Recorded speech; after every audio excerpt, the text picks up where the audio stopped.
നമസ്കാരം, PSC today YouTube ചാനലിലേക്ക് ഏവർക്കും സ്വാഗതം. ഇന്ന് നമ്മൾ നോക്കാൻ പോകുന്നത് LGS മാരത്തോൺ ഡേ 16 ആണ്. LGS മാരത്തോൺ എന്താണെന്ന് അറിയാതെ സുഹൃത്തുക്ക് വേണ്ടി ജസ്റ്റ് ഒന്ന് പറഞ്ഞു തരാം. കേരള PSC LDC LGS പരീക്ഷകൾക്ക് 25 തവണയിൽ കൂടുതൽ ആവർത്തിച്ച ചോദ്യങ്ങളും അവ എങ്ങനെ പഠിക്കണം എന്നുള്ള കുറുക്ക് വഴികൾ കൂടിയാണ് നമ്മളിവിടെ പറയാൻ പോകുന്നത്. നമുക്ക് സമയം കളയേണ്ട ക്ലാസ്സിലേക്ക് പോകാം. കേരളത്തിൽ ഏറ്റവും കൂടുതൽ വ്യാവസായിക യൂണിറ്റുകളുള്ള ജില്ല ചോദിച്ചു കഴിഞ്ഞാൽ അത് എറണാകുളം ജില്ല. കേരളത്തിലെ ഏറ്റവും കൂടുതൽ വ്യാവസായിക യൂണിറ്റുകളുള്ള അല്ലെങ്കിൽ വ്യാവസായിക യൂണിറ്റുകൾ സ്ഥിതി ചെയ്യുന്ന ജില്ല എന്ന് ചോദിച്ചാൽ അത് എറണാകുളം ജില്ലയാണ്. എറണാകുളം ജില്ലയുമായി ബന്ധപ്പെട്ട് കേരള PSC പ്രീവിയസ് ആയി ചോദിച്ച കുറച്ച് ചോദ്യങ്ങൾ നമുക്ക് നോക്കാം.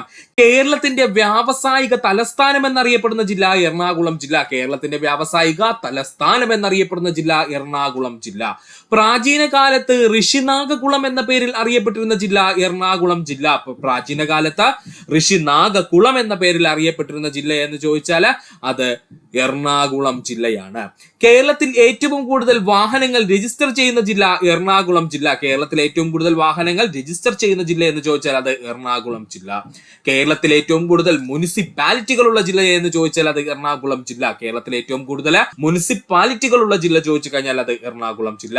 കേരള ഹൈക്കോടതിയുടെ ആസ്ഥാനം എറണാകുളം ജില്ല. കേരള ഹൈക്കോടതിയുടെ ആസ്ഥാനം എവിടെയാണ്? എറണാകുളം ജില്ല.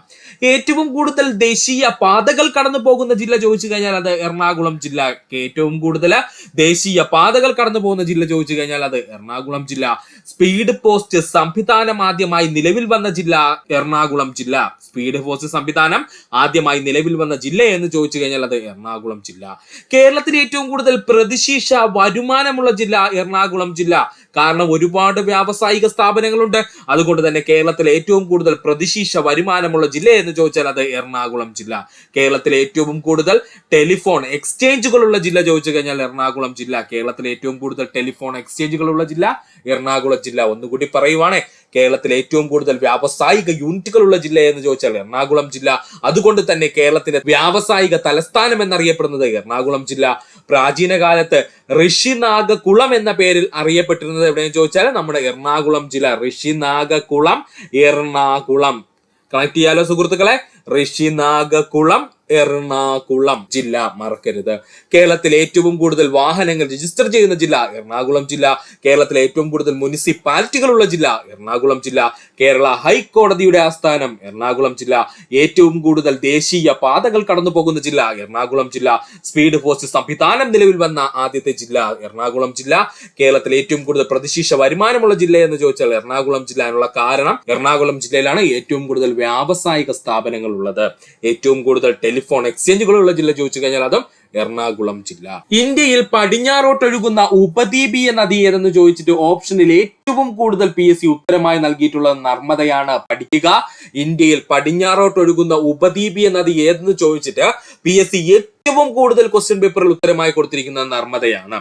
ഇന്ത്യയിൽ പടിഞ്ഞാറോട്ടൊഴുകുന്ന ഉപദ്വീപീയ നദികൾ ഏതൊക്കെയെന്ന് ചോദിച്ചാൽ ലൂണി, നർമ്മദ, താപ്തി, സബർമതി. ആരൊക്കെയാ സുഹൃത്തുക്കളെ?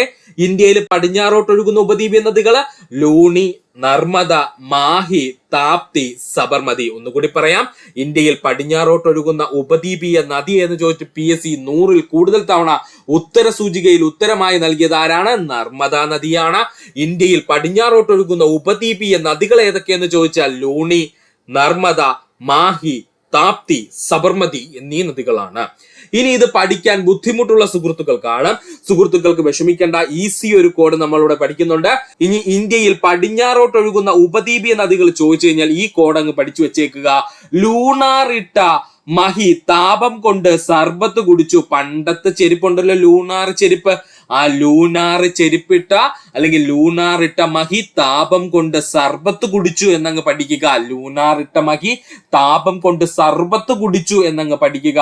ഇത് ലൂ എന്ന് പറഞ്ഞു കഴിഞ്ഞാൽ ലൂണി നദി, നാർ എന്ന് വെച്ച് കഴിഞ്ഞാൽ അത് നർമ്മദ നദി, അതുപോലെ മഹി എന്ന് പറഞ്ഞു കഴിഞ്ഞാൽ മാഹി നദി, താപം എന്ന് പറഞ്ഞു കഴിഞ്ഞാൽ താപ്തി നദി, സർബത്ത് എന്ന് പറഞ്ഞു കഴിഞ്ഞാൽ സബർമതി നദി. സർബത്ത് എന്ന് പറഞ്ഞു കഴിഞ്ഞാൽ സബർമതി നദി. ഒന്നുകൂടി പറയുവാണേ, കോഡ് ശ്രദ്ധിച്ചിരിക്കുക സുഹൃത്തുക്കളെ.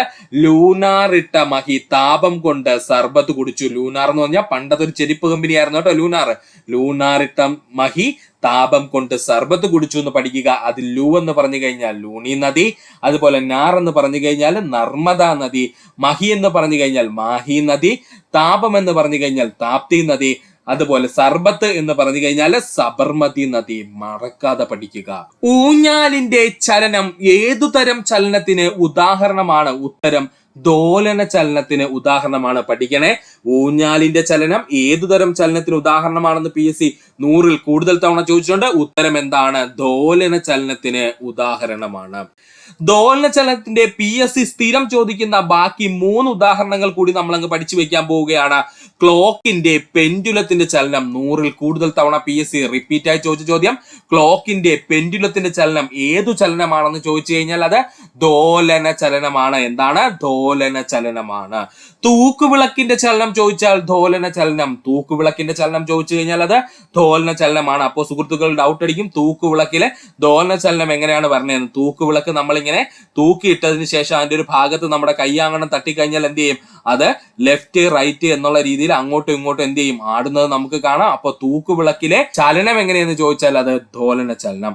വാഹനങ്ങളുടെ വൈപ്പറിന്റെ ചലനം ദോലന ചലനം. വാഹനങ്ങളുടെ വൈപ്പറിന്റെ ചലനം എങ്ങനെയാണ്? ദോലന ചലനമാണ്. ഒന്നുകൂടി പറയുവാണേ, ഊഞ്ഞാലിന്റെ ചലനം ഏതു തരം ചലനത്തിന് ഉദാഹരണമാണെന്ന് ചോദിച്ചാൽ ദോലന ചലനത്തിന് ഉദാഹരണമാണ്. ക്ലോക്കിലെ പെൻഡുലത്തിന്റെ ചലനം ചോദിച്ചാൽ ദോലന ചലനത്തിന് ഉദാഹരണമാണ്. തൂക്കുവിളക്കിന്റെ ചലനം ചോദിച്ചു കഴിഞ്ഞാൽ ദോലനത്തിന് ഉദാഹരണമാണ്. വാഹനങ്ങളുടെ വൈപ്പറിന്റെ ചലനം ചോദിച്ചു കഴിഞ്ഞാൽ അത് ദോലന ചലനത്തിന് ഉദാഹരണമാണ്. മറക്കാതെ പഠിക്കുക. ഈ ഭാഗത്ത് നിന്ന് 1 മാർക്ക് സുഹൃത്തുക്കൾക്ക് സ്കോർ ചെയ്യാൻ സാധ്യതയുണ്ട്. തണ്ണീർത്തടങ്ങളുടെ സംരക്ഷണത്തിനായി ആദ്യത്തെ ആഗോള സമ്മേളനമായ റംസാർ കൺവെൻഷൻ നടന്ന വർഷം 1971. തണ്ണീർത്തടങ്ങളുടെ സംരക്ഷണത്തിനായി ആദ്യത്തെ ആഗോള സമ്മേളനമായ റംസാർ കൺവെൻഷൻ നടന്ന വർഷം 1971.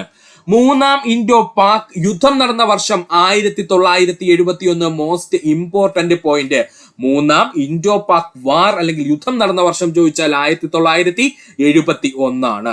കൊച്ചി സർവകലാശാല നിലവിൽ വന്ന വർഷം 1971. കൊച്ചി സർവകലാശാല നിലവിൽ വന്ന വർഷം 1971. ഗ്രീൻ പീസ് സ്ഥാപിതമായ വർഷം 1971. ഗ്രീൻ പീസ് സ്ഥാപിതമായ വർഷം 1971. ബംഗ്ലാദേശ് രാജ്യം സ്വതന്ത്രമായ വർഷം 1971. ബംഗ്ലാദേശ് രാജ്യം സ്വതന്ത്രമായ വർഷം 1971. കൽപ്പാക്കം ആണവ ഗവേഷണ കേന്ദ്രം സ്ഥാപിതമായ വർഷം അല്ലെങ്കിൽ കൽപ്പാക്കം സ്ഥാപിതമായ വർഷം 1971. കേരളത്തിൽ സ്വാതന്ത്ര്യ സമര പെൻഷൻ ആരംഭിച്ച വർഷം 1971. കേരളത്തിലെ സ്വാതന്ത്ര്യ സമര പെൻഷൻ ആരംഭിച്ച വർഷം ചോദിച്ചു കഴിഞ്ഞാൽ 1971. ഒന്നുകൂടി പറയുവാണേ, തണ്ണീർത്തടങ്ങളുടെ സംരക്ഷണത്തിനായി ആദ്യത്തെ ആഗോള സമ്മേളനമായ റംസാർ കൺവെൻഷൻ നടന്ന വർഷം 1971. മൂന്നാം ഇൻഡോ പാക് യുദ്ധം നടന്ന വർഷം ചോദിച്ചു കഴിഞ്ഞാൽ 1971. കൊച്ചി സർവകലാശാല നിലവിൽ വന്ന വർഷം 1971. ഗ്രീൻ പീസ് സംഘടന സ്ഥാപിതമായ വർഷം 1971. ബംഗ്ലാദേശ് രാജ്യം സ്വതന്ത്രമായ വർഷം 1971. കൽപ്പാക്കം ആണവ ഗവേഷണ കേന്ദ്രം സ്ഥാപിതമായത് 1971. കേരളത്തിൽ സ്വാതന്ത്ര്യ സമര പെൻഷൻ ആരംഭിച്ച വർഷം 1971. ഇനി ഇത്രയും പഠിക്കാൻ ബുദ്ധിമുട്ടുള്ള സുഹൃത്തുക്കൾക്ക് വേണ്ടിയിട്ടാണ് നമ്മൾ കോഡ് ആഡ് ചെയ്യുന്നത്. സുഹൃത്തുക്കൾ ശ്രദ്ധിച്ചിരിക്കുക. 4 വട്ടം സുഹൃത്തുക്കൾ കോഡ് എഴുതി പഠിക്കാൻ ശ്രമിക്കുക. നമുക്ക് കോഡിലേക്ക് കടക്കാം. 71 SBGകൾ KIPയിൽ ചേർന്നു എന്നങ്ങ് പഠിക്കുക. 71 SBGകൾ KIPയിൽ ചേർന്നു എന്നങ്ങ് പഠിക്കുക. 71 SBGകൾ KIPയിൽ ചേർന്നു എന്നങ്ങ് പഠിക്കുക. അപ്പോ ഇതിൽ 71 എന്ന് പറഞ്ഞു കഴിഞ്ഞാൽ 1971 സൂചിപ്പിക്കുന്നു. 71 എന്ന് പറഞ്ഞു കഴിഞ്ഞാൽ എന്താ സുഹൃത്തുക്കളെ? 1971 സൂചിപ്പിക്കുന്നു. എസ് എന്ന് പറഞ്ഞു കഴിഞ്ഞാൽ സ്വാതന്ത്ര്യ സമര പെൻഷൻ ആരംഭിച്ച വർഷം. എസ് എന്ന് പറഞ്ഞു കഴിഞ്ഞാൽ സ്വാതന്ത്ര്യ സമര പെൻഷൻ ആരംഭിച്ച വർഷം എവിടെയാണ്? കേരളത്തിലാണ് കേട്ടോ. കേരളത്തിലെ സ്വാതന്ത്ര്യ സമര പെൻഷൻ ആരംഭിച്ച വർഷം 1971. ബി എന്ന് പറഞ്ഞു കഴിഞ്ഞാൽ ബംഗ്ലാദേശ് രാജ്യം സ്വതന്ത്രമായ വർഷം. ബംഗ്ലാദേശ് രാജ്യം സ്വതന്ത്രമായ വർഷം 1971. ജി എന്ന് പറഞ്ഞു കഴിഞ്ഞാൽ ഗ്രീൻ പീസ് സ്ഥാപിതമായ വർഷം 1971. ഗ്രീൻ പീസ് സംഘടന സ്ഥാപിതമായ വർഷം 1971. ഇനി ഈ കള്ളിന്റെ KAL എന്ന് പറഞ്ഞു കഴിഞ്ഞാൽ SBGകൾ എന്നാണല്ലോ പറഞ്ഞത്. അതിലെ KAL കള്ളെന്ന് പറഞ്ഞു കഴിഞ്ഞാൽ കൽപ്പാക്കം ആണവ ഗവേഷണ കേന്ദ്രം സ്ഥാപിതമായ വർഷം. KAL കള്ളെന്ന് പറഞ്ഞു കഴിഞ്ഞാൽ കൽപ്പാക്കം ആണവ ഗവേഷണ കേന്ദ്രം സ്ഥാപിതമായ വർഷം 1971. അടുത്ത K എന്തെന്ന് ചോദിച്ചാൽ അത് കൊച്ചി സർവകലാശാല നിലവിൽ വന്ന വർഷം 1971. അതുപോലെ IP എന്ന് പറഞ്ഞു കഴിഞ്ഞാൽ മൂന്നാം ഇൻഡോ പാക് വാറിനെ ഉദ്ദേശിക്കുന്നു. മൂന്നാം ഇൻഡോ പാക് വാർ. ഐ എന്ന് പറഞ്ഞു കഴിഞ്ഞാൽ ഇന്ത്യ, അതുപോലെ പി എന്ന് പറഞ്ഞു കഴിഞ്ഞാൽ പാകിസ്ഥാനാണ് എന്നുള്ള സുഹൃത്തുക്കളൊന്ന് ഓർത്തു വെച്ചിരിക്കുക. അപ്പൊ ഒന്നുകൂടി പറയുവാണേ കോഡ് 71 SBGകൾ KIPയിൽ ചേർന്നു എന്ന് പഠിക്കുക. 71 എന്ന് പറഞ്ഞാൽ 1971 സൂചിപ്പിക്കുന്നു. എസ് എന്ന് പറഞ്ഞു കഴിഞ്ഞാൽ സ്വാതന്ത്ര്യ സമര പെൻഷൻ ആരംഭിച്ചു എവിടെ? കേരളത്തിൽ. വർഷം 1971. ബി എന്ന് പറഞ്ഞു കഴിഞ്ഞാൽ ബംഗ്ലാദേശ് രാജ്യം സ്വതന്ത്രമായ വർഷം 1971. ജി എന്ന് പറഞ്ഞു കഴിഞ്ഞാൽ ഗ്രീൻ പീസ് സംഘടന സ്ഥാപിതമായ വർഷം 1971. SBGകളിലെ KAL കല്ലെന്ന് പറഞ്ഞു കഴിഞ്ഞാൽ അത് കൽപ്പാക്കം ആണവൈദ്യുത കേന്ദ്രം സ്ഥാപിതമായ വർഷം 1971. ഇനി കെ എന്ന് പറഞ്ഞു കഴിഞ്ഞാൽ കൊച്ചി സർവകലാശാല നിലവിൽ വന്ന വർഷം 1971. IP എന്ന് പറഞ്ഞു കഴിഞ്ഞാൽ ഇൻഡോ പാക് വാർ. എത്രാമത്തെയാണ്? മൂന്നാമത്തെ ഇൻഡോ പാക് വാർ നടന്ന വർഷം 1971. സുഹൃത്തുക്കൾ വ്യക്തമായിട്ട് പഠിക്കുക. ദത്തവകാശ നിരോധന നിയമം 1848 കൊണ്ടുവന്ന ബ്രിട്ടീഷ് ഗവർണർ ജനറൽ ആരാണ്? ഡൽഹൌസിയാണ്. ദത്തവകാശ നിരോധന നിയമം 1848 കൊണ്ടുവന്ന ബ്രിട്ടീഷ് ഗവർണർ ജനറൽ ആരെന്ന് ചോദിച്ചു കഴിഞ്ഞാൽ അത് ഡൽഹൌസി പ്രഭുവാണ്.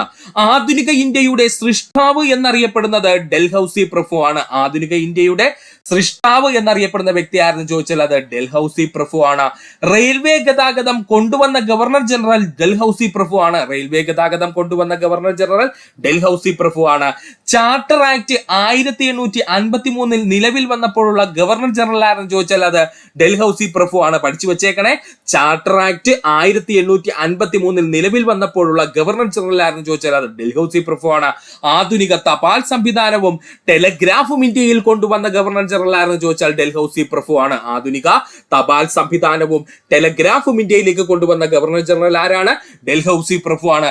അതുകൊണ്ട് തന്നെ ഇന്ത്യൻ തപാലിന്റെ പിതാവും ഇന്ത്യൻ ടെലഗ്രാഫിന്റെ പിതാവും എന്നറിയപ്പെടുന്നത് ഡൽഹൌസി പ്രഭുവാണ്. ഒന്നുകൂടി പറയുവാണേ, തപാൽ സംവിധാനവും ടെലഗ്രാഫും ഇന്ത്യയിൽ ആരംഭിച്ച ഗവർണർ ജനറൽ ആരെന്ന് ചോദിച്ചാൽ അത് ഡൽഹൌസിയാണ്. അതുകൊണ്ട് ആധുനിക ഇന്ത്യൻ തപാൽ സംവിധാനത്തിന്റെ പിതാവെന്നും ടെലിഗ്രാഫിന്റെ പിതാവെന്നും അറിയപ്പെടുന്നത് ഡൽഹൌസി പ്രഭുവാണ്. ഇന്ത്യൻ എഞ്ചിനീയറിംഗ് സർവീസുകളുടെ പിതാവെന്ന് അറിയപ്പെടുന്നത് ഡൽഹൌസി പ്രഭുവാണ്. ഇന്ത്യൻ എഞ്ചിനീയറിംഗ് സർവീസുകളുടെ പിതാവ് ആരെന്ന് ചോദിച്ചാൽ അത് ഡൽഹൌസി പ്രഭുവാണ്. ഇന്ത്യയിൽ ആദ്യമായിട്ട് ഒരു എഞ്ചിനീയറിംഗ് സ്കൂൾ ആരംഭിച്ചത് എവിടെ ആരെന്ന് ചോദിച്ചാൽ അത് ഡൽഹൌസി പ്രഭുവാണ് കേട്ടോ. ഇന്ത്യയിൽ ആദ്യമായിട്ട് ഒരു എഞ്ചിനീയറിംഗ് സ്കൂൾ ആരംഭിച്ചത് ഡൽഹൌസി പ്രഭു. അതുകൊണ്ടാണ് ഇന്ത്യൻ എഞ്ചിനീയറിംഗ് സർവീസുകളുടെ പിതാവ് എന്നറിയപ്പെടുന്നത് ഡൽഹൌസി പ്രഭുവാണ്. പൊതുമരാമത്ത് വകുപ്പ് ആരംഭിച്ച ഗവർണർ ജനറൽ ഡൽഹൌസി പ്രഭുവാണ്. പൊതുമരാമത്ത് വകുപ്പ് ആരംഭിച്ച ഗവർണർ ജനറൽ ആരെന്ന് ചോദിച്ചാൽ അത് ഡൽഹൌസി പ്രഭുവാണ്. വിദ്യാഭ്യാസ പരിഷ്കരണങ്ങൾക്കായി വുഡ് ഡെസ്പാച്ച് കമ്മീഷനെ നിയമിച്ചത് ഡൽഹൌസി പ്രഭുവാണ്. 100-ൽ കൂടുതൽ തവണ PSC ചോദിച്ച ചോദ്യമാണ്. വിദ്യാഭ്യാസ പരിഷ്കരണങ്ങൾക്കായിട്ട് വുഡ്സ് ഡെസ്പാച്ച് കമ്മീഷനെ നിയമിച്ചതാരെന്ന് ചോദിച്ചാൽ ഡൽഹൌസി പ്രഭുവാണ്. ഒന്നുകൂടി പറയുവാണേ, ദത്തവകാശ നിരോധന നിയമം 1848. ദത്തവകാശ നിരോധന നിയമം 1848 കൊണ്ടുവന്ന ബ്രിട്ടീഷ് ഗവർണർ ജനറൽ ആരെന്ന് ചോദിച്ചാൽ ഡൽഹൌസി പ്രഭു. 100-ൽ കൂടുതൽ തവണ ചോദിച്ച ചോദ്യം. ആധുനിക ഇന്ത്യയുടെ സൃഷ്ടാവ് എന്നറിയപ്പെടുന്ന ബ്രിട്ടീഷ് ഗവർണർ ജനറൽ ആരെന്ന് ചോദിച്ചാൽ ഡൽഹൌസി പ്രഭുവാണ്.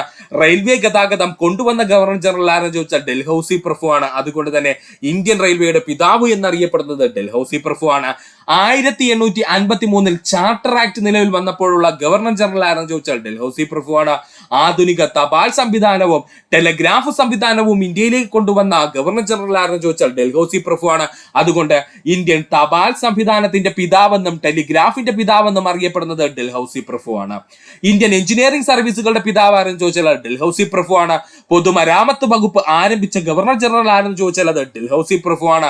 വിദ്യാഭ്യാസ പരിഷ്കരണങ്ങൾക്കായിട്ട് വുഡ്സ് ഡെസ്പാച്ച് കമ്മീഷനെ നിയമിച്ചത് ആരെന്ന് ചോദിച്ചാൽ അത് ഡൽഹൌസി പ്രഭുവാണ്. വിദ്യാഭ്യാസ പരിഷ്കരണങ്ങൾക്കായിട്ട് വുഡ്സ് ഡെസ്പാച്ച് കമ്മീഷനെ നിയമിച്ചത് ആരെന്ന് ചോദിച്ചാൽ അത് ഡൽഹൌസി പ്രഭുവാണ്. പഠിച്ചു വെക്കുക. ഈ ഭാഗത്ത് സുഹൃത്തുക്കൾക്ക് 1 മാർക്ക് ലഭിക്കുവാൻ സാധ്യതയുണ്ട്. ബിഹു എന്ന കൊയ്ത്തുത്സവം നടക്കുന്ന ഇന്ത്യൻ സംസ്ഥാനം ഏതാണ്? ഏറ്റവും കൂടുതൽ PSC ചോദിച്ച ചോദ്യം ആസാം. 100-ൽ കൂടുതൽ തവണ PSC റിപ്പീറ്റ് ആയി ചോദിച്ച ചോദ്യം. ബിഹു എന്ന കൊയ്ത്തുത്സവം നടക്കുന്ന സംസ്ഥാനം ആസാമാണ്. ഇംഗ്ലീഷ് അക്ഷരമാലയിൽ T ആകൃതിയിൽ കാണപ്പെടുന്ന സംസ്ഥാനം ചോദിച്ചാൽ ആസാം. ഇംഗ്ലീഷ് അക്ഷരമാലയിലെ T ആകൃതിയിൽ കാണപ്പെടുന്ന സംസ്ഥാനം ചോദിച്ചാൽ ആസാം. വടക്കുകിഴക്കൻ സംസ്ഥാനങ്ങളുടെ കവാടം എന്നറിയപ്പെടുന്നത് ആസാം. വടക്കുകിഴക്കൻ സംസ്ഥാനങ്ങളുടെ കവാടം എന്നറിയപ്പെടുന്നത് ആസാമാണ്. ചുവന്ന നദികളുടെയും നീല കുന്നുകളുടെയും നാട് എന്നറിയപ്പെടുന്നത് ആസാമാണ്. ചുവന്ന നദികളുടെയും നീല കുന്നുകളുടെയും നാട് എന്നറിയപ്പെടുന്നത് ആസാമാണ്. ഇന്ത്യയുടെ തേയില തോട്ടം എന്നറിയപ്പെടുന്നത് ആസാമാണ്. ഇന്ത്യയുടെ തേയില തോട്ടം എന്നറിയപ്പെടുന്നത് ആസാമാണ്. ബോഡോ ഭാഷ നിലനിൽക്കുന്ന സംസ്ഥാനം ആസാമാണ്. 50-ൽ കൂടുതൽ തവണ ചോദിച്ച ചോദ്യമാണ്. ബോഡോ ഭാഷ നിലനിൽക്കുന്ന സംസ്ഥാനം ചോദിച്ചാൽ അത് ആസാമാണ്. കാമരൂപ എന്നറിയപ്പെട്ടിരുന്ന സംസ്ഥാനം ആസാമാണ്. കാമരൂപ എന്ന പേരിൽ അറിയപ്പെട്ടിരുന്ന സംസ്ഥാനം ഏതാണ്? ആസാമാണ്. അതുപോലെ തന്നെ മുഖാ സിൽക്സും ജാപ്പി തൊപ്പികളും ഉൽപ്പാദിപ്പിക്കുന്ന ഇന്ത്യൻ സംസ്ഥാനം ആസാമാണ്. പഠിച്ചു വെച്ചോളുക. ജാപ്പി തൊപ്പികൾ കഴിഞ്ഞൊരു എക്സാമിൽ കണ്ടിരുന്നു, പഠിക്കുക. മുഖാ സിൽക്സും ജാപ്പി തൊപ്പികളും ഉൽപ്പാദിപ്പിക്കുന്ന സംസ്ഥാനം ചോദിച്ചാൽ ആസാം സംസ്ഥാനം. ഒന്നുകൂടി പറയുവാണ്, ശ്രദ്ധിച്ചിരിക്കുക സുഹൃത്തുക്കള്. ബിഹു എന്ന കൊയ്ത്തുത്സവം നടക്കുന്ന ഇന്ത്യയുടെ സംസ്ഥാനം എന്ന് ചോദിച്ചാൽ ആസാം സംസ്ഥാനം. ഇംഗ്ലീഷ് അക്ഷരമാലയിൽ ടി ആകൃതിയിൽ കാണപ്പെടുന്ന സംസ്ഥാനം ചോദിച്ചാൽ അത് ആസാം സംസ്ഥാനം. അതിൽ നിന്ന് പഠിക്കാം, ഇന്ത്യയുടെ ടീ സ്റ്റേറ്റ് അല്ലെങ്കിൽ ഇന്ത്യയുടെ തേയില തോട്ടം എന്നറിയപ്പെടുന്നത് ആരാണ്? ആസാമാണ്. വടക്കു കിഴക്കൻ സംസ്ഥാനങ്ങളുടെ കവാടം എന്നറിയപ്പെടുന്നത് ആസാമാണ്. ചുവന്ന നദികളുടെയും നീല കുന്നുകളുടെയും നാട് എന്നറിയപ്പെടുന്നത് ആസാമാണ്. ബോഡോ ഭാഷ നിലനിൽക്കുന്ന സംസ്ഥാനം ചോദിച്ചാൽ അത് ആസാമാണ്. കാമരൂപ എന്ന പേരിൽ അറിയപ്പെട്ടിരുന്ന സംസ്ഥാനം ചോദിച്ചാൽ അത് ആസാമാണ്. മുഖാ സിൽക്സും ജാപ്പി തൊപ്പികളും ഉൽപ്പാദിപ്പിക്കുന്ന ഇന്ത്യൻ സംസ്ഥാനം ചോദിച്ചാൽ അത് ആസാമാണ്. പഠിക്കുക. ഫലങ്ങൾ പഴുപ്പിക്കുന്നതിന് ഉപയോഗിക്കുന്ന വാതകമാണ് എഥിലീൻ വാതകം. ഫലങ്ങൾ പഴുപ്പിക്കുന്നതിന് ഉപയോഗിക്കുന്ന വാതകം എന്ന് ചോദിച്ചാല് എഥിലീൻ വാതകം. കൃത്രിമമായി പഴങ്ങൾ പഴുപ്പിക്കാൻ ഉപയോഗിക്കുന്ന രാസവസ്തുവാണ് കാൽസ്യം കാർബൈഡ്. ഇത് 250 കൂടുതൽ തവണ PSC പ്രീവിയസ് ആയി ചോദിച്ച ചോദ്യം. ഫലങ്ങൾ പഴുപ്പിക്കുന്നതിന് ഉപയോഗിക്കുന്ന വാതകം ചോദിച്ചാൽ എഥിലീൻ വാതകം. കൃത്രിമമായി പഴങ്ങൾ പഴുപ്പിക്കാൻ ഉപയോഗിക്കുന്ന രാസവസ്തു ഏതെന്ന് ചോദിച്ചു കഴിഞ്ഞാൽ അത് കാൽസ്യം കാർബൈഡ് ആണ്. സോഡിയം ബെൻസോയേറ്റ് ആഹാര പദാർത്ഥങ്ങൾ ദീർഘനാൾ കേടുകൂടാതെ സൂക്ഷിക്കാൻ ഉപയോഗിക്കുന്നവയാണ് സോഡിയം ബെൻസോയേറ്റ്. മറക്കരുത്, സോഡിയം ബെൻസോയേറ്റിന്റെ ഉപയോഗം എന്താണ്? ആഹാര പദാർത്ഥങ്ങള് ദീർഘനാൾ കേടുകൂടാതെ സൂക്ഷിക്കുന്നതിന് വേണ്ടി ഉപയോഗിക്കുന്ന രാസവസ്തുവാണ് സോഡിയം ബെൻസോയേറ്റ്. ഇങ്ങനെ ആഹാര പദാർത്ഥങ്ങളെ നമ്മൾ ദീർഘനാൾ കേടുകൂടാതെ സൂക്ഷിക്കുന്നതിന് വേണ്ടി ആഹാര പദാർത്ഥങ്ങളിൽ ചേർക്കുന്ന രാസവസ്തുക്കൾ അറിയപ്പെടുന്ന പേരാണ് പ്രിസർവേറ്റീവ്സ്. എന്ത് പേരിലാണ് അറിയപ്പെടുന്നത്? പ്രിസർവേറ്റീവ്സ് എന്നാണ് അറിയപ്പെടുന്നത്. ഇവന്റെ മലയാളം പഠിച്ചു വെച്ചോളണം. പരിരക്ഷകങ്ങൾ. എന്താണ്? പരിരക്ഷകങ്ങൾ എന്നാണ് അറിയപ്പെടുന്നത്. മറന്നു പോകരുത്. പരിരക്ഷകങ്ങൾ എന്നറിയപ്പെടുന്നത് ആരാണ്? പ്രിസർവേറ്റീവ്സിന് അറിയപ്പെടുന്ന പേരാണ് പരിരക്ഷകങ്ങൾ എന്ന്. ഇനി PSC പ്രിസർവേറ്റീവ്സ് എന്നൊന്നും ചോദിക്കൂല. താഴെ പറയുന്നവയിൽ പരിരക്ഷകങ്ങൾക്ക് ഉദാഹരണം എന്നൊക്കെ ആയിരിക്കും ചോദ്യം വരുന്നത്. അതുകൊണ്ട് വ്യക്തമായിട്ട് പഠിക്കുക. സോഡിയം ബെൻസോയേറ്റ് എന്ന് പറയുന്നത് ആഹാര പദാർത്ഥങ്ങൾ ദീർഘനാളം കേടുകൂടാതെ സൂക്ഷിക്കാനായിട്ട് സഹായിക്കുന്ന രാസവസ്തുവാണ്. മോണോസോഡിയം ഗ്ലൂട്ടാമേറ്റ് നമ്മൾ ഏറ്റവും കൂടുതൽ കേട്ടിട്ടുള്ളതാണ്. മോണോസോഡിയം ഗ്ലൂട്ടാമേറ്റ് ഇല്ലെങ്കിൽ അവൻ അറിയപ്പെടുന്ന മറ്റൊരു പേരുണ്ട്. എന്താണ്? അജിനാമോട്ടോ. അജിനാമോട്ടോ എന്ന പേരിൽ അറിയപ്പെടുന്നത് ആരാണ്? മോണോസോഡിയം ഗ്ലൂട്ടാമേറ്റ് ആണ്. ആഹാര പദാർത്ഥങ്ങളുടെ രുചിയും മണവും വർദ്ധിപ്പിക്കുന്നതിന് ഉപയോഗിക്കുന്നതാണ് മോണോസോഡിയം ഗ്ലൂട്ടാമേറ്റ് അല്ലെങ്കിൽ അജിനാമോട്ടോ. ശ്രദ്ധിച്ചിരിക്കുക സുഹൃത്തുക്കളെ. മോണോസോഡിയം ഗ്ലൂട്ടാമേറ്റ് എന്തിനാ ഉപയോഗിക്കുന്നത്? ആഹാര പദാർത്ഥങ്ങളുടെ രുചിയും മണവും വർദ്ധിപ്പിക്കുന്നതിനാണ്. ഇവനെ വിളിക്കുന്ന ഓമന പേരാണ് അജിനാമോട്ടോ. എന്ത് പേരിലാണ് അറിയപ്പെടുന്നത്? അജിനാമോട്ടോ. അസ്പാർട്ടം. പഠിക്കുക. എന്താണ് അസ്പാർട്ടം? ഭക്ഷണ പദാർത്ഥങ്ങൾക്ക് മധുരം നൽകുന്നതിന് ഉപയോഗിക്കുന്ന രാസവസ്തുവാണ് അസ്പാർട്ടം. പഠിച്ചു വെക്കുക. ഭക്ഷണ പദാർത്ഥങ്ങൾക്ക് മധുരം നൽകുന്നതിന് ഉപയോഗിക്കുന്ന രാസവസ്തുവാണ് അസ്പാർട്ടം. ഒന്നുകൂടി പറയുവാണേ, ഫലങ്ങൾ പഴുപ്പിക്കുന്നതിന് ഉപയോഗിക്കുന്ന വാതകം ചോദിച്ചു കഴിഞ്ഞാൽ അത് എഥിലീൻ ആണ്. കൃത്രിമമായി പഴങ്ങൾ പഴുപ്പിക്കുവാൻ വേണ്ടി ഉപയോഗിക്കുന്ന രാസവസ്തു കാൽസ്യം കാർബൈഡ് ആണ്. സോഡിയം ബെൻസോയേറ്റ് എന്തിന് ഉപയോഗിക്കുന്നത് ചോദിച്ചാൽ ഇതൊരു പരിരക്ഷകം അല്ലെങ്കിൽ ഒരു പ്രിസർവേറ്റീവ് ആണ്. ആഹാര പദാർത്ഥങ്ങൾ ദീർഘനാൾ കേടുകൂടാതെ സൂക്ഷിക്കാൻ ഉപയോഗിക്കുന്ന രാസവസ്തുക്കൾ അറിയപ്പെടുന്ന പേരാണ് പരിരക്ഷകങ്ങൾ അല്ലെങ്കിൽ പ്രിസർവേറ്റീവ്സ്. അതിൽ ഏറ്റവും പ്രധാനപ്പെട്ട PSC ചോദിച്ചുകൊണ്ടിരിക്കുന്ന ഒരു എക്സാമ്പിൾ ആണ് സോഡിയം ബെൻസോയേറ്റ്. അടുത്തതായി പഠിക്കേണ്ടതാണ് മോണോസോഡിയം ഗ്ലൂട്ടാമേറ്റ്. ആഹാര പദാർത്ഥങ്ങളുടെ രുചിയും മണവും വർദ്ധിപ്പിക്കുന്നതിന് ഉപയോഗിക്കുന്ന രാസവസ്തുവാണ് മോണോസോഡിയം ഗ്ലൂട്ടാമേറ്റ്. ഇവന്റെ ഓമന പേരാണ് അജിനോമോട്ടോ. അടുത്തതായി പഠിക്കേണ്ടത് അസ്പാർട്ടം ആണ്. അസ്പാർട്ടം എന്ന് പറഞ്ഞു കഴിഞ്ഞാൽ ഭക്ഷണ പദാർത്ഥങ്ങൾക്ക് മധുരം നൽകുന്നതിന് ഉപയോഗിക്കുന്ന രാസവസ്തുവാണ് അസ്പാർട്ടം. പഠിച്ചു വെച്ചിരിക്കുക. ആദ്യമായി കണ്ടുപിടിച്ച ആന്റിബയോട്ടിക് ആണ് പെൻസിലിൻ. ആദ്യമായി കണ്ടുപിടിച്ച ആന്റിബയോട്ടിക് ആണ് പെൻസിലിൻ. ആന്റിയുടെ പെൻസിലിൻ എന്നങ്ങ് പഠിച്ചു വെക്കുക കേട്ടോ. ആന്റിയുടെ പെൻസിൽ ആണെന്നങ്ങ് പഠിച്ചു വെക്കുക. ആദ്യമായി കണ്ടുപിടിച്ച ആന്റിബയോട്ടിക് ഏതാണ്? പെൻസിലിൻ ആണ്. ആന്റിയുടെ പെൻസിലിൻ എന്നങ്ങ് പഠിച്ചു വെച്ചേക്കണം കേട്ടോ. പെൻസിലിൻ കണ്ടുപിടിച്ച ശാസ്ത്രജ്ഞൻ അലക്സാണ്ടർ ഫ്ലെമിംഗ് ആണ്. പെൻസിലും കണ്ടുപിടിച്ച ശാസ്ത്രജ്ഞൻ ആരാണ്? അലക്സാണ്ടർ ഫ്ലെമിംഗ് ആണ്. അപ്പോ അലക്സിന്റെ പെൻസിൽ ആരുടേതാണ്? ആന്റിയുടേതാണെന്ന് പഠിച്ചു വെക്കുക. അലക്സിന്റെ പെൻസിൽ ആർക്കുള്ളതാണ്? ആന്റിയുടെ പെൻസിലാണ് അലക്സ് ഉപയോഗിക്കുന്നതെന്ന് പഠിക്കുക. അപ്പോൾ ആദ്യമായി കണ്ടെത്തിയ ആന്റിബയോട്ടിക് പെൻസിലിനാണ്. പെൻസിലിൻ കണ്ടെത്തിയ ശാസ്ത്രജ്ഞൻ ആരാണ്? അലക്സാണ്ടർ ഫ്ലെമിംഗ് ആണ്. ലോകത്തിലെ ആദ്യത്തെ വാക്സിൻ എന്നറിയപ്പെടുന്നത് വസൂരി വാക്സിൻ ആണ്. ലോകത്തിലെ ആദ്യത്തെ വാക്സിൻ എന്നറിയപ്പെടുന്നത് വസൂരി വാക്സിൻ ആണ്. വസൂരി വാക്സിൻ കണ്ടെത്തിയത് എഡ്വേർഡ് ജെന്നർ ആണ്. പഠിക്കുക, തമ്മിൽ തിരിഞ്ഞു പോകും. ഒത്തിരി സുഹൃത്തുക്കൾക്ക് നെഗറ്റീവ് വാങ്ങിച്ചു കൊടുത്ത പോയിന്റ് ആണ് പറയുന്നത്. ലോകത്തിലെ ആദ്യത്തെ വാക്സിൻ ചോദിച്ചു കഴിഞ്ഞാൽ അത് വസൂരി വാക്സിൻ. വസൂരി വാക്സിൻ കണ്ടെത്തിയതാരെന്ന് ചോദിച്ചാൽ അത് എഡ്വേർഡ് ജെന്നർ ആണ്. ആരാണ്? എഡ്വേർഡ് ജെന്നർ ആണ്. പോളിയോ വാക്സിൻ കണ്ടെത്തിയത് ജോനാസ് സാൽക്ക് ആണ്. പോളിയോ വാക്സിൻ കണ്ടെത്തിയത് ജോനാസ് സാൽക്ക് ആണ്. മറക്കരുത്, പോളിയോ വാക്സിൻ കണ്ടെത്തിയത് ആരാണ്? ജോനസ് സാൽക്ക് ആണ്. ജോനസ് പൊളിയാണെന്ന് പഠിച്ചു വെച്ചേക്കുക കേട്ടോ. ജോനസ് പൊളിയാണെന്ന് പഠിച്ചു വെക്കുക. കൺഫ്യൂഷൻ ഉണ്ടാവും അടുത്ത പോയിന്റിലൂടെ പറയുമ്പോൾ. പോളിയോ തുള്ളിമരുന്ന് കണ്ടെത്തിയതാരെന്ന് ചോദിച്ചാൽ അത് ആൽബർട്ട് സാബിൻ ആണ്. മറക്കരുത്, പോളിയോ തുള്ളിമരുന്ന് കണ്ടെത്തിയതാരെന്ന് ചോദിച്ചാൽ അത് ആൽബർട്ട് സാബിൻ ആണ്. സുഹൃത്തുക്കളെ, മഴയൊക്കെ പെയ്യുമ്പോൾ നമ്മുടെ ആലിൽ കൂടെ അല്ലേ തുള്ളി തുള്ളിയായിട്ട് വെള്ളം വീഴുന്നത്? ആലിൽ കൂടി എന്ത് ചെയ്യും? തുള്ളി തുള്ളിയായിട്ട് വെള്ളം വീഴും. അപ്പൊ പോളിയോ തുള്ളിമരുന്ന് കണ്ടെത്തിയതാരെന്ന് ചോദിച്ചാൽ ഇനി സുഹൃത്തുക്കൾ മറക്കില്ല, ആൽബർട്ട് സാബിൻ ആണ്. കാരണം ആലിൽ കൂടിയാണ് തുള്ളി തുള്ളിയായിട്ട് വെള്ളം വീഴുന്നതെന്ന് പഠിച്ചു വെക്കുക. പോളിയോ മരുന്ന് തുള്ളി തുള്ളിയായിട്ട് ആലിൽ കൂടെ വീഴുന്നെന്ന് പഠിച്ചു വെച്ചാലും മതി. അപ്പോ പോളിയോ തുള്ളി മരുന്ന് കണ്ടെത്തിയത് ആരാണ്? അത് ആൽബർട്ട് സാബിനും. പോളിയോ വാക്സിൻ കണ്ടെത്തിയതാരെന്ന് ചോദിച്ചാൽ അത് ജോനാസ് സാൽക്കുമാണ്. ജോനാസ് പൊളിയാണ് എന്നങ്ങ് പഠിച്ചു വെക്കുക. BCG വാക്സിൻ കണ്ടെത്തിയത് അതിനകത്ത് തന്നെ ആ കണ്ടെത്തിയ വ്യക്തിയുടെ പേരുണ്ട്. അതുകൊണ്ട് ബുദ്ധിമുട്ടേണ്ട ആവശ്യമില്ല. 2 വ്യക്തികൾ ചേർന്നാണ് കണ്ടെത്തിയത്. ആൽബർട്ട് കാൽമെറ്റും അതുപോലെ തന്നെ കാമിലി ഗൊറിനും കൂടെ ചേർന്നുകൊണ്ടാണ് BCG വാക്സിൻ കണ്ടെത്തിയത്. BCG വാക്സിൻ കണ്ടെത്തിയത് ആരെന്ന് ചോദിച്ചാൽ അതിനകത്ത് തന്നെ അവരുടെ പേരുണ്ട്. ബി എന്ന് പറഞ്ഞു കഴിഞ്ഞാൽ ബാസിലസിനെ സൂചിപ്പിക്കാനാണ് കേട്ടോ. ബാസിലസ് കാൽമെറ്റ് ആൻഡ് ഗൊറിൻ എന്നാണ് BCG വാക്സിന്റെ പൂർണ്ണമായ പേരെന്ന് പറയുന്നത്. അതിൽ കാൽമെറ്റും ഗൊറിനുമാണ് എന്ത് കണ്ടെത്തിയത്? BCG വാക്സിൻ കണ്ടെത്തിയത്. അപ്പോൾ BCG വാക്സിൻ കണ്ടെത്തിയ വ്യക്തികൾ ആരാ സുഹൃത്തുക്കളെ? ആൽബർട്ട് കാൽമെറ്റും കാമിലി ഗൊറിനും ചേർന്നാണ്. മറക്കാതെ പഠിക്കുക. സുബാൻസിരി ഏതു നദിയുടെ പോഷക നദിയാണ്? ഉത്തരം ബ്രഹ്മപുത്ര നദിയുടെ പോഷക നദിയാണ് സുബാൻസിരി. സുബാൻസിരി ഏത് നദിയുടെ പോഷക നദിയാണ് സുഹൃത്തുക്കളെ? ബ്രഹ്മപുത്ര നദിയുടെ പോഷക നദികളാണ്. ബ്രഹ്മപുത്ര നദിയുടെ പ്രധാനപ്പെട്ട പോഷക നദികൾ ഏതൊക്കെയെന്ന് ചോദിച്ചാൽ അത് ദിബാങ്, സുബാൻസിരി, ടീസ്റ്റ, ലോഹിത്, മാനസ്. മറക്കല്ലേ, ഒരുപാട് തവണ PSC ചോദിച്ച ചോദ്യമാണ്. ബ്രഹ്മപുത്ര നദിയുടെ പ്രധാനപ്പെട്ട പോഷക നദികൾ ഏതെന്ന് ചോദിച്ചു കഴിഞ്ഞാല് ദിബാങ്, സുബാൻസിരി, ടീസ്റ്റ, ലോഹിത്, മാനസ്. ഒന്നുകൂടി പറയുവാണ്, ദിബാങ്, സുബാൻസിരി, ടീസ്റ്റ, ലോഹിത്, മനാസ് എന്നീ നദികൾ. ഇനി ഇത് പഠിക്കാൻ ബുദ്ധിമുട്ടുള്ള സുഹൃത്തുക്കൾ വിഷമിക്കേണ്ട, നമുക്കൊരു ഈസി കോഡിലൂടെ ഇതങ്ങ് പഠിക്കാം. സുഹൃത്തുക്കളെ, നമ്മൾ ശ്രീമതി എന്ന് എഴുതുന്നതിന് നമ്മൾ ഷോർട്ട് കട്ട് ആയിട്ട് നമ്മൾ SMT എന്ന് എഴുതാറുണ്ട് അല്ലെ. ശ്രീമതി എന്ന് നമ്മൾ എഴുതുന്നതിന് പകരമായിട്ട് നമ്മൾ SMT എന്ന് ഷോർട്ട് കട്ട് ആയിട്ട് എഴുതാറുണ്ട്. സാധാരണഗതിയിൽ നമ്മുടെ നോട്ടീസുകളിലൊക്കെയാണ് നമ്മൾ ഇങ്ങനെ എഴുതുന്നത് കേട്ടോ. അപ്പൊ ശ്രീമതി എന്ന് എഴുതുന്നതിന് പകരം നമുക്ക് SMT എന്ന് ഷോർട്ട് കട്ട് എഴുതാൻ പറ്റുമേ. ഒത്തിരി സുഹൃത്തുക്കൾ അറിയാവുന്ന പോയിന്റ് ആണ് അല്ലേ ഇത്. ഇതേ സെറ്റപ്പ് തന്നെയാണ് നമ്മൾ ഇവിടെ ഉപയോഗിക്കുന്നത്.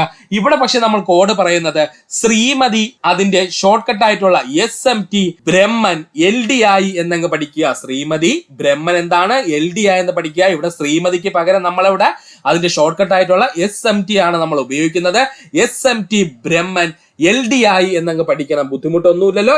ശ്രീമതി ബ്രഹ്മൻ, LDI അല്ലെങ്കിൽ SMT ബ്രഹ്മൻ, LDI എന്നങ്ങ് പഠിക്കുക. ഇതിൽ S എന്ന് പറഞ്ഞു കഴിഞ്ഞാൽ സുബാൻസിരി. S എന്ന് പറഞ്ഞു കഴിഞ്ഞാൽ ആരാണ്? സുബാൻസിരി. M എന്ന് പറഞ്ഞു കഴിഞ്ഞാൽ മാനസ്. അതുപോലെ T എന്ന് പറഞ്ഞു കഴിഞ്ഞാൽ ടീസ്റ്റ. ഒന്നുകൂടി പറയുവാണ്, SMT എന്ന് പറയുന്നതിൽ S എന്ന് പറഞ്ഞു കഴിഞ്ഞാൽ സുബാൻസിരി, M എന്ന് പറഞ്ഞു കഴിഞ്ഞാൽ മാനസ്, അതുപോലെ T എന്ന് പറഞ്ഞു കഴിഞ്ഞാൽ ടീസ്റ്റ നദിയാണ്. അതുപോലെ ബ്രഹ്മൻ എന്ന് പറഞ്ഞുകൊണ്ട് ഉദ്ദേശിക്കുന്നത് ബ്രഹ്മപുത്ര നദി. ബ്രഹ്മൻ എന്ന് പറയുന്നതുകൊണ്ട് ഉദ്ദേശിക്കുന്നത് എന്താണ്? നമ്മുടെ ബ്രഹ്മപുത്ര നദീനെയാണ്. LDI എന്നതിൽ L എന്ന് പറഞ്ഞു കഴിഞ്ഞാൽ ലോഹിത് നദി. അതുപോലെ D എന്ന് പറഞ്ഞു കഴിഞ്ഞാൽ ദിബാങ് നദി. D എന്ന് പറഞ്ഞു കഴിഞ്ഞാൽ ദിബാങ് നദി. ഒന്നുകൂടി പറയുവാണ്, ശ്രീമതി, ബ്രഹ്മൻ, അതിന്റെ ഷോർട്ട് കട്ട് ആയിട്ടുള്ള SMT, ബ്രഹ്മൻ, LDI എന്നങ്ങ് പഠിക്കുക. S എന്ന് പറഞ്ഞു കഴിഞ്ഞാൽ സുബാൻസിരി, M എന്ന് പറഞ്ഞു കഴിഞ്ഞാൽ മാനസ്, T എന്ന് പറഞ്ഞു കഴിഞ്ഞാൽ ടീസ്റ്റ, അതുപോലെ ബ്രഹ്മൻ എന്ന് പറഞ്ഞു കഴിഞ്ഞാൽ ബ്രഹ്മപുത്ര നദിയാണ്. എൽ എന്ന് പറഞ്ഞു കഴിഞ്ഞാൽ ലോഹിത് നദി. ഡി എന്ന് പറഞ്ഞു കഴിഞ്ഞാൽ ദിബാങ് നദി. ഇത്രയും സുഹൃത്തുക്കൾ വ്യക്തമായിട്ട് പഠിക്കുക. ഈ ഭാഗത്ത് നിങ്ങൾക്ക് 1 മാർക്ക് ഉറപ്പിക്കാം. ടെലിസ്കോപ്പിന്റെ സഹായത്തോടെ ആദ്യമായി കണ്ടെത്തിയ ഗ്രഹം യുറാനസ് ആണ്. ടെലിസ്കോപ്പിന്റെ സഹായത്തോടെ ആദ്യമായി കണ്ടെത്തിയ ഗ്രഹം ഏതാ സുഹൃത്തുക്കളെ? യുറാനസ് ആണ്. പഠിക്കുക. ടെലിസ്കോപ്പിന്റെ സഹായത്തോടെ ആദ്യമായി കണ്ടെത്തിയ ഗ്രഹം ചോദിച്ചാൽ അത് യുറാനസ് ആണ്. അരുണൻ എന്ന പേരിൽ അറിയപ്പെടുന്ന ഗ്രഹം യുറാനസ് ആണ്. അരുണൻ എന്ന പേരിൽ അറിയപ്പെടുന്ന ഗ്രഹം ഏതെന്ന് ചോദിച്ചാൽ യുറാനസ് ആണ്. പച്ചഗ്രഹം എന്നറിയപ്പെടുന്നത് യുറാനസ് ആണ്. പച്ചഗ്രഹം എന്നറിയപ്പെടുന്നത് യുറാനസ് ആണ്. നീലഹരിത വർണ്ണത്താൽ കാണപ്പെടുന്ന ഗ്രഹം യുറാനസ് ആണ്. നീലഹരിത വർണ്ണത്തിൽ കാണപ്പെടുന്ന ഗ്രഹം യുറാനസ് ആണ്. ഉരുളുന്ന ഗ്രഹം എന്നറിയപ്പെടുന്നത് യുറാനസ് ആണ്. ഉരുളുന്ന ഗ്രഹം എന്നറിയപ്പെടുന്നത് യുറാനസ് ആണ്. വലിപ്പത്തിൽ 3-ാം സ്ഥാനത്തുള്ള ഗ്രഹം ഏതെന്ന് ചോദിച്ചാൽ അത് യുറാനസ് ആണ്. വലിപ്പത്തിലെ 3-ാം സ്ഥാനത്തുള്ള ഗ്രഹം ഏതെന്ന് ചോദിച്ചാൽ യുറാനസ് ആണ്. 1-ാം സ്ഥാനം നമ്മൾ ഓൾറെഡി പഠിച്ചു കഴിഞ്ഞു. ആരാണ്? വ്യാഴമാണ്. 2-ാം സ്ഥാനം ആരെന്ന് ചോദിച്ചാൽ ശനിയാണ്. 3-ാം സ്ഥാനം ആരാണ്? യുറാനസ് ആണ്. പഠിച്ചു വെക്കുക. വലിപ്പത്തിൽ 3-ാം സ്ഥാനത്തുള്ള ഗ്രഹം ഏതാണ്? യുറാനസ് ആണ്. ഉപഗ്രഹങ്ങൾക്ക് ഷേക്സ്പിയർ കഥാപാത്രങ്ങളുടെ പേര് നൽകിയിരിക്കുന്ന ഗ്രഹം ഏതെന്ന് ചോദിച്ചാൽ അത് യുറാനസ് ആണ്. പഠിക്കണേ. PSC 50-ൽ കൂടുതൽ തവണ റിപ്പീറ്റ് ആയി ചോദിച്ച ചോദ്യം. ഉപഗ്രഹങ്ങൾക്ക് ഷേക്സ്പിയർ കഥാപാത്രങ്ങളുടെ പേര് നൽകിയിരിക്കുന്ന ഗ്രഹം ഏതെന്ന് ചോദിച്ചാൽ അത് യുറാനസ് ആണ്. 17 മണിക്കൂർ കൊണ്ട് സ്വയം ഭ്രമണം പൂർത്തിയാക്കുന്ന ഗ്രഹം യുറാനസ് ആണ്. 17 മണിക്കൂർ കൊണ്ട് ഭ്രമണം പൂർത്തിയാക്കുന്ന ഗ്രഹം ഏതെന്ന് ചോദിച്ചാൽ അത് യുറാനസ് ആണ്. ഒന്നുകൂടി പറയുവാണേ. ടെലിസ്കോപ്പിന്റെ സഹായത്തോടെ ആദ്യമായി കണ്ടെത്തിയ ഗ്രഹം യുറാനസ്. അരുണൻ എന്ന പേരിൽ അറിയപ്പെടുന്ന ഗ്രഹം യുറാനസ്. പച്ചഗ്രഹം എന്നറിയപ്പെടുന്നത് യുറാനസ് ആണ്. നീലഹരിത വർണ്ണത്തിൽ കാണപ്പെടുന്ന ഗ്രഹം എന്നറിയപ്പെടുന്നത് യുറാനസ് ആണ്. ഉരുളുന്ന ഗ്രഹം എന്നറിയപ്പെടുന്നത് യുറാനസ് ആണ്. വലിപ്പത്തിൽ 3-ാം സ്ഥാനത്തുള്ള ഗ്രഹം ഏതെന്ന് ചോദിച്ചാൽ അത് യുറാനസ് ആണ്. ഉപഗ്രഹങ്ങൾക്ക് ഷേക്സ്പിയറിന്റെ കഥാപാത്രങ്ങളുടെ പേര് നൽകിയിരിക്കുന്ന ഗ്രഹം ഏതെന്ന് ചോദിച്ചാൽ യുറാനസ് ആണ്. 17 മണിക്കൂർ കൊണ്ട് ഭ്രമണം പൂർത്തിയാക്കുന്ന ഗ്രഹം ഏതെന്ന് ചോദിച്ചാൽ അത് യുറാനസ് ആണ്. ഇത്രയും സുഹൃത്തുക്കളെ വ്യക്തമായിട്ട് പഠിക്കുക. ഇത്രയുമായിരുന്നു ഇന്നത്തെ നമ്മുടെ LGS മാരത്തോൺ ഡേ 16-ൽ നമ്മൾ പഠിച്ചത്. സുഹൃത്തുക്കൾ വ്യക്തമായിട്ട് ഈ ഭാഗങ്ങൾ 1-2 തവണ പഠിക്കുക. ഏറ്റവും പ്രധാനപ്പെട്ട പോയിന്റ്സ് ആണ് നമ്മളിവിടെ ആഡ് ചെയ്തിരിക്കുന്നത്. ഇത്രയും നേരം ഈ വീഡിയോ കണ്ട സുഹൃത്തുക്കൾ എല്ലാവർക്കും നന്ദി, നമസ്കാരം. ഈ വീഡിയോ നിങ്ങൾക്ക് ഇഷ്ടമായെങ്കിൽ നിങ്ങളുടെ സുഹൃത്തുക്കൾ കൂടി ഒന്ന് ഷെയർ ചെയ്ത് കൊടുക്കുക. അതിനോടൊപ്പം തന്നെ നമ്മുടെ ചാനൽ സബ്സ്ക്രൈബ് ചെയ്ത് സഹായിക്കുക.